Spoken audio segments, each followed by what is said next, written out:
Olá, eu sou Kátia Smolli, diretora executiva do Instituto Reúna e uma das idealizadoras da iniciativa Fortalecimento da Aprendizagem. Hoje estou aqui para convidá-los a ouvir mais um quadro do podcast do Instituto Reúna, que trata de recomposição das aprendizagens no novo ensino médio, produção que compõe as trilhas formativas da iniciativa disponíveis de forma gratuita para qualquer interessado na plataforma de formação de educadores Nosso Ensino Médio. Olá a todos, começamos o nosso primeiro episódio da trilha Recomposição das Aprendizagens do Novo Ensino Médio. Eu sou Lilian Bassic e vou estar com vocês aqui trocando ideias sobre o tema O que significa recompor aprendizagens. Essa é uma temática extremamente importante no momento atual e quando a gente fala do novo ensino médio, mais ainda. Para isso, selecionei aqui 2 pontos para a gente poder se dedicar um pouquinho e conversar para que, de alguma forma, quando a gente olhar para esse desafio de recomposição de aprendizagens, a gente consiga ter alguns elementos que nos apoiem nesse sentido. Então, a primeira questão é, o que significa o termo recomposição das aprendizagens e como ela se manifesta no novo ensino médio? A pandemia, esse processo todo que a gente viveu extremamente desafiador nos últimos anos, trouxe desafios importantes para a educação de uma maneira geral. No ensino médio, mais ainda. E hoje a gente se depara com essa temática recomposição das aprendizagens. A gente sabe que é um tema muito novo, porque realmente é um tema necessário para esse momento que a gente vive hoje, né? Que é um momento de pensar o que fazer depois de um período como esse. E um tema que é mais comum para a gente na escola, que a gente frequentemente ouvia, era o termo recuperação das aprendizagens. Só que recuperar significa que passamos por elas, né? Passamos por aulas, por determinadas questões, um processo muito específico que a escola desenhou e não demos conta. Nesse caso, a gente recupera aprendizagens. Nesse nosso caso, pós-pandemia, o momento não é de recuperar, porque a gente sabe que muitos alunos não tiveram acesso. A gente teve aproximadamente 5 milhões de estudantes que ficaram sem acesso nenhum à escola.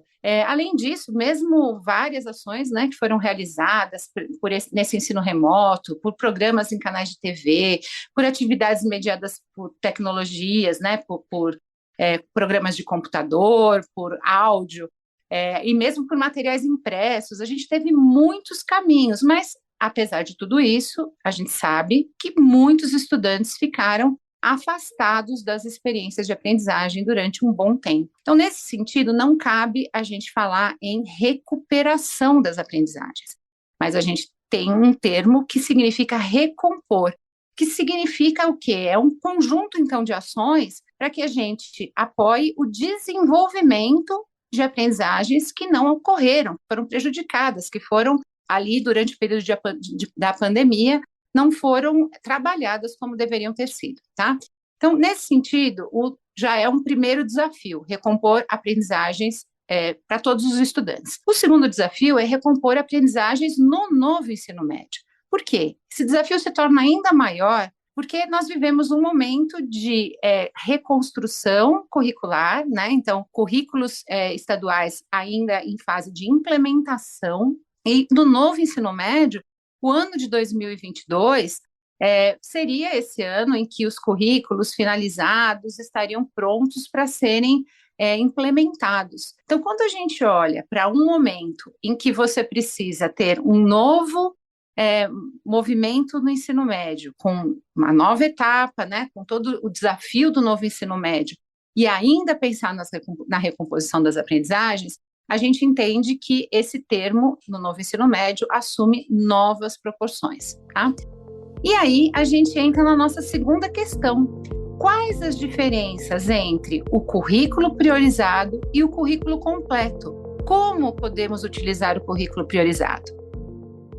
Então, nessa nossa segunda questão, que eu quero aqui me dedicar um pouquinho mais com vocês, é a gente pensar o seguinte: nós temos, né, o desafio de recompor aprendizagens, mas a gente tem também um desafio de implementar o novo ensino médio. Então, muitas redes fizeram o quê? Optaram por reformular as expectativas para os próximos anos.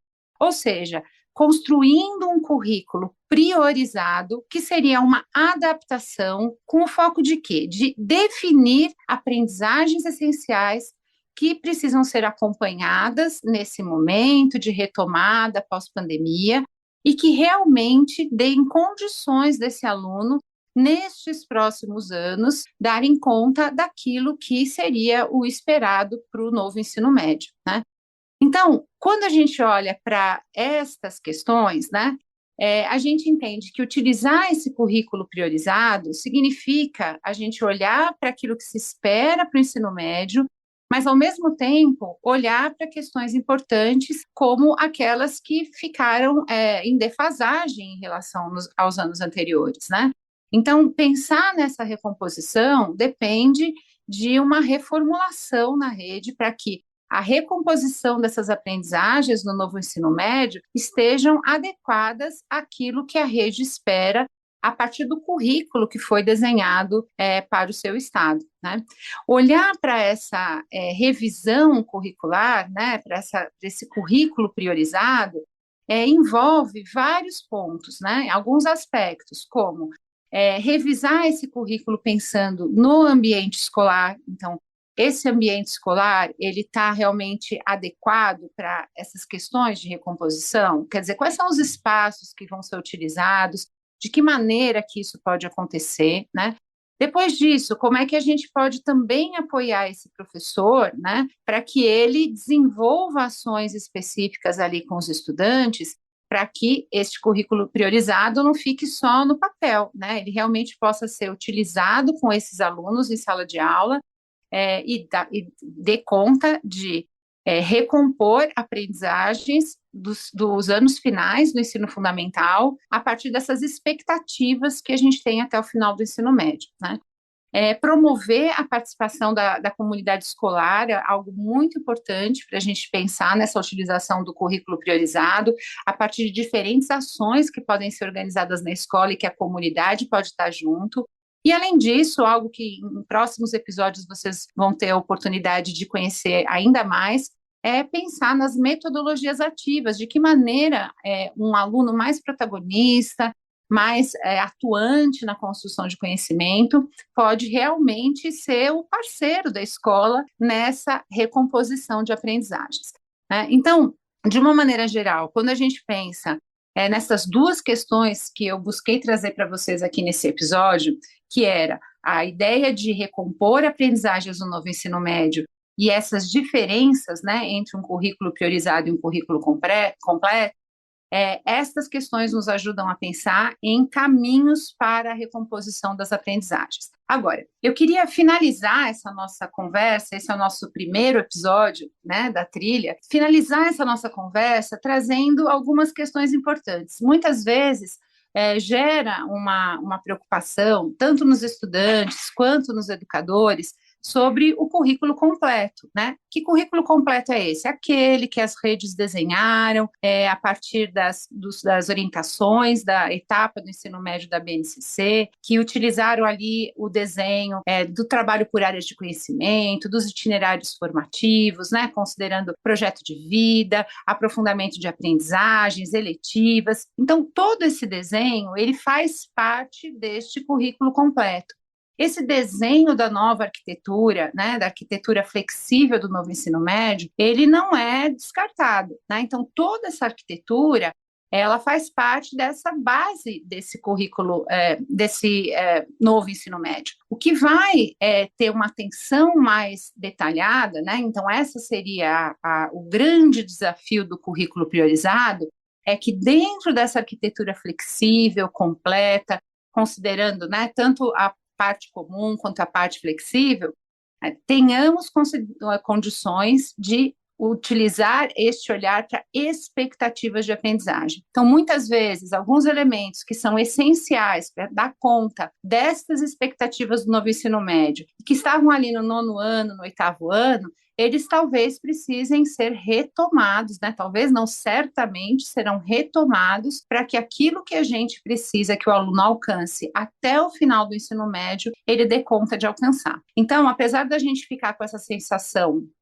de que não, precisamos fazer com que o aluno tenha contato com todos os objetos de conhecimento, que ele tenha contato com todo o conteúdo, e tentar realizar alguma ação que esteja incoerente com as possibilidades humanas de dar conta de tudo isso durante o nosso período, né, de recomposição das aprendizagens, é muito mais coerente a gente pensar nessas questões que são essenciais para que a gente consiga, ao término do ensino médio, ter essas expectativas atingidas. Então, recompor aprendizagens, que é a temática desse nosso primeiro episódio, significa, antes de tudo, essa ação coletiva de olhar para as expectativas e de desenhar algo que seja possível, viável em cada rede de ensino. É isso. Até o próximo episódio, pessoal.